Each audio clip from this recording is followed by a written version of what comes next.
बस्ती की खबर, जहां पर अज्ञात गाड़ी की चपेट में आने से 2 लोगों की मौत हो गई है और एक गंभीर रूप से घायल हुआ है शख्स। उसे अस्पताल में भर्ती कराया है। गंभीर घायल शख्स को आपको बता देते हैं कि इलाज जारी है घायल शख्स का। पुलिस शवों को कब्जे में लेकर अब जांच में जुट गई है। पोस्टमार्टम के लिए भेजे गए हैं दोनों शव। 2 लोगों की मौत की पुष्टि हुई है जबकि एक शख्स घायल हुआ है।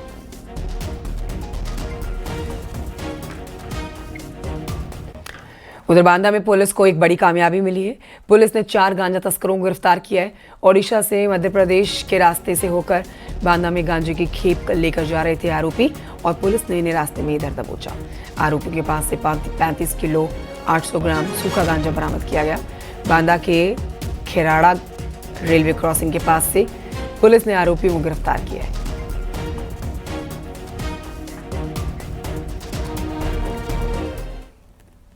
उधर जौनपुर में एक कार में संदिग्ध हालत में आग लग गई और देखते देखते आग पूरी कार को अपनी चपेट में ले लेती है। धू-धू कर जलती ये कार, आप देख सकते हैं, आग का गोला बन जाती है।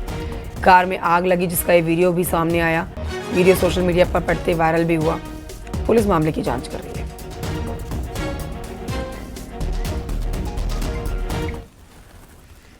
उधर रायबरेली में बिजली के खंभे में भीषण आग लगी है और ये देख के आसपास के लोगों में हड़कंप मच गया। शॉर्ट सर्किट वजह बताई जा रही है आग लगने की। ये देखिए तस्वीरें आपके सामने।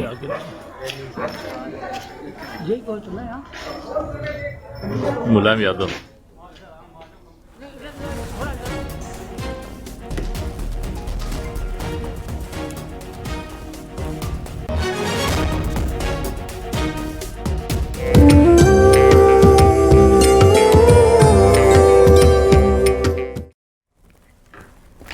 क्रिकेटर रिंकू सिंह और समाजवादी पार्टी की सांसद प्रिया सरोज की आज सगाई होगी। लखनऊ के एक होटल में सगाई का कार्यक्रम है। अखिलेश यादव अपने परिवार के साथ पहुंचेंगे, कार्यक्रम में शामिल होंगे। समाजवादी पार्टी के और भी कई नेता पहुंचेंगे कार्यक्रम में। अब इसके अलावा आपको बताएं कि जाने माने क्रिकेटर भी आज के इस कार्यक्रम में शामिल होने जा रहे हैं। सगाई समारोह में करीब 300 लोगों को बुलाया गया है। समारोह को लेकर सुरक्षा के चाक चौबंद इंतजाम किए गए हैं।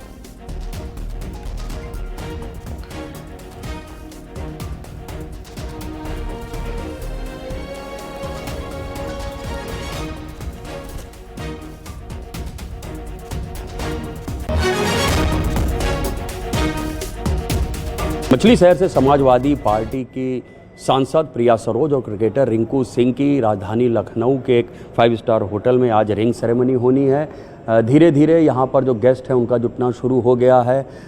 एक हाई प्रोफाइल ये रिंग सेरेमनी इंगेजमेंट का कार्यक्रम है, लिहाजा सुबह से ही यहाँ पर सुरक्षा के व्यापक इंतज़ाम किए गए हैं।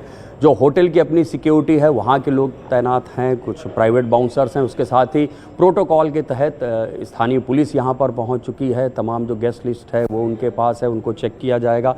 जो बताया जा रहा है कि बहुत ही एक छोटा सा ये समारोह रखा गया है। घर परिवार से जुड़े हुए करीब 300 लोग इस इंगेजमेंट रिंग सेरेमनी में शामिल होंगे।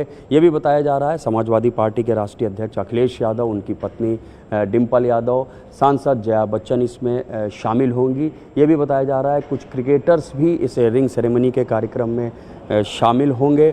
जैसा पहले भी बताया गया है कि बीते 1 साल से प्रिया और रिंकू सिंह संपर्क में थे। किसी एक कार्यक्रम के दौरान दोनों की मुलाकात हुई थी, ये मेलजोल बढ़ा है। उसके बाद दोनों परिवारों ने इस शादी पर मुहर लगाई है और उस शादी का जो हाई प्रोफाइल शादी होनी है उसका ये पहला फंक्शन होगा। ऑपरेशन सिंदूर को लेकर सियासी विवाद और कांग्रेस के नारे नरेंद्र सरेंडर पर न्यूज 18 के सर्वे पर बीजेपी, कांग्रेस और समाजवादी पार्टी की क्या-क्या प्रतिक्रियाएं आई है, सुनिए। कांग्रेस को लेकर जिस तरह से जनता लगातार कांग्रेस को नकारती है और अब तक देश की तमाम नीतियों को जो आज तक देश के उन्होंने कांग्रेस ने हालात किए कांग्रेस शासित राज्य में, तो उनको लेकर जिस तरह से कांग्रेस को दुत्कारा जा रहा है, तो कांग्रेस को इसमें शर्मानी चाहिए। राहुल गांधी को इसको माफी मांगनी चाहिए और प्रधानमंत्री को लेकर जो अनाप शनाप बयान दे रहे हैं उन बातों को लेकर भी माफी मांगनी चाहिए। ऑपरेशन सिंदूर सफलतम ऑपरेशन रहा। ये भारतीय सेना का पुरुष और भारतीय सेना का सामर्थ्य पूरी दुनिया ने माना है। भारतीय सेना का लोग दुनिया मान रही है, परंतु कांग्रेस और नकारात्मक सोच वाले विपक्षी दल केवल सेना का मनोबल गिराने का काम कर रहे हैं। सैन्य कार्रवाई शुरू होते ही अमेरिकी दबाव में प्रधानमंत्री मोदी डरकर सैन्य कार्रवाई को रोक दिए और सीज फायर कर दिए। अब मुझे बताइए कि अगर उन्होंने श्रीमती इंदिरा गांधी जी के तरीके से 1971 की तरीके से इच्छा शक्ति दिखाई होती तो निश्चित ही वो सरेंडर नहीं दुर्गा कहलाते, लेकिन उन्होंने तो 1971 का उदाहरण भी नहीं पेश कर पाए जिसमें पाकिस्तान के 2 टुकड़े हो गए थे। पाकिस्तान जो आज हमें मुंह चिढ़ा रहा है, अमेरिका बार बार कह रहा है कि हमने सीज फायर रुकवाया, उस पर मोदी जी की चुप्पी उन्हें सरेंडर बनाती है। भारतीय जनता पार्टी के शासनकाल में जिस तरह से लोगों के ऊपर आंतरिक हमले हुए, बाहरी हमले हुए, क्या भारतीय जनता पार्टी की विफलता साबित नहीं होती है? भारतीय जनता पार्टी की सरकार को यह स्वीकार करना चाहिए कि उनके शासनकाल में उनकी विदेश नीति और रक्षा नीति फेल हुई है।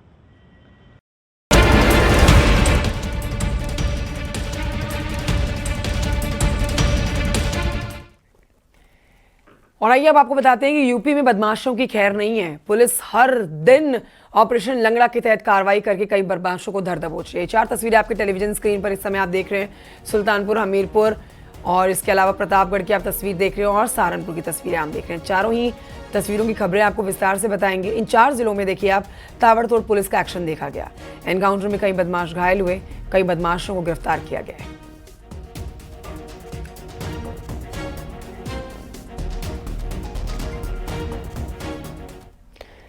तो वहीं आपको बताएं कि आगरा में भी पुलिस और इनामी बदमाशों के बीच मुठभेड़ हुई है और इस मुठभेड़ में बदमाश के पैर में गोली लगी है। पुलिस ने 25,000 का इनामी बदमाश इमरान उर्फ भिन्ना गिरफ्तार किया है। घायल बदमाश को इलाज के लिए एसएन अस्पताल में पहले भर्ती कराया गया और अब इसे जेल में डाला गया है। चोरी, लूट, डकैती के कई मामलों में ये वांटेड था। इसके पास से तमंचा, कारतूस, एक बाइक, मोबाइल फोन जब्त किया गया है।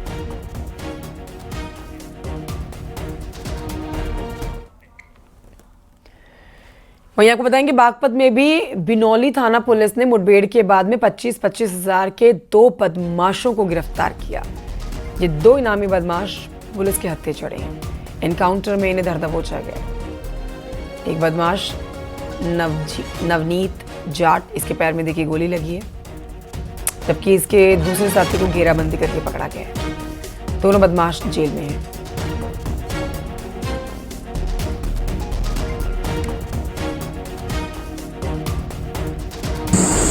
इसके पास से कुल 2 पिस्टल बरामद हुई है। हमारी जो लूटी हुई पिस्टल पुलिस की थी वो बरामद हुई है और पुलिस के 8 कारतूस बरामद हुए हैं और एक पिस्टल जिससे उसने हत्या कारित की थी ग्राम प्रधान की वो बरामद हुई है और उससे एक कारतूस बरामद हुआ है।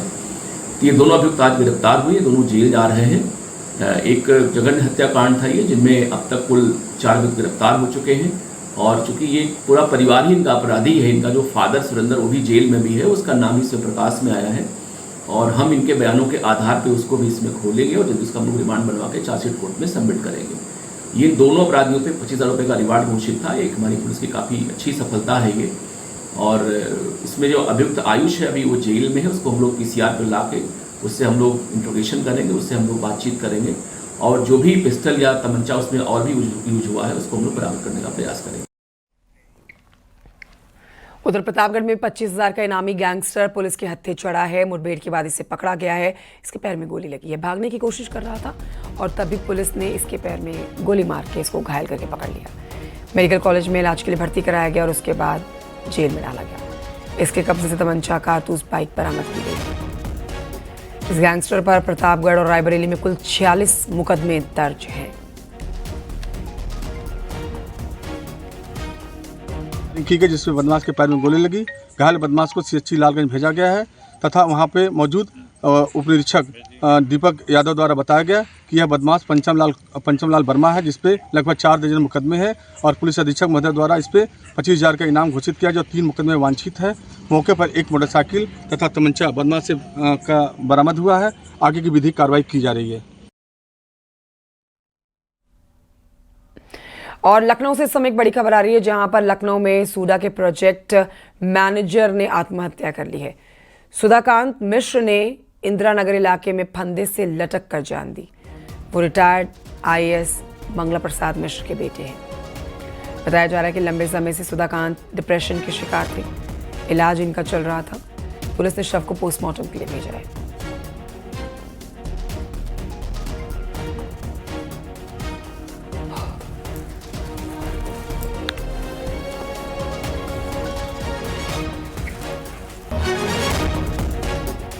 लखनऊ के बाद कानपुर की खबर जानिए, जहां पर कानपुर में समर स्पेशल समेत 43 ट्रेनें देरी से पहुंची हैं और समर स्पेशल के साथ साथ कुल 43 ट्रेनें बताई जा रही हैं जो कि देरी से पहुंची हैं अपने गंतव्य पर।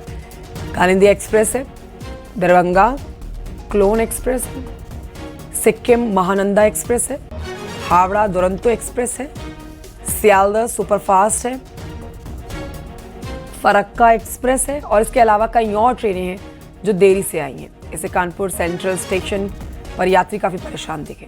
ट्रेनों की देरी से आने के चलते यहां पर 737 यात्रियों ने टिकट रद्द भी करवाया।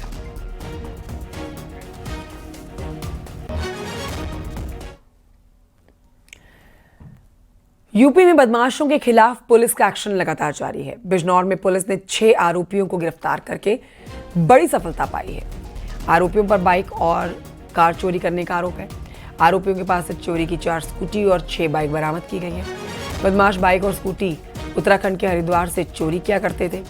वहीं आपको बताएं कि जालौन में पुलिस ने 25,000 का इनामी बदमाश गिरफ्तार किया है। आरोपी किसी बड़ी वारदात को अंजाम देने की फिराक में था।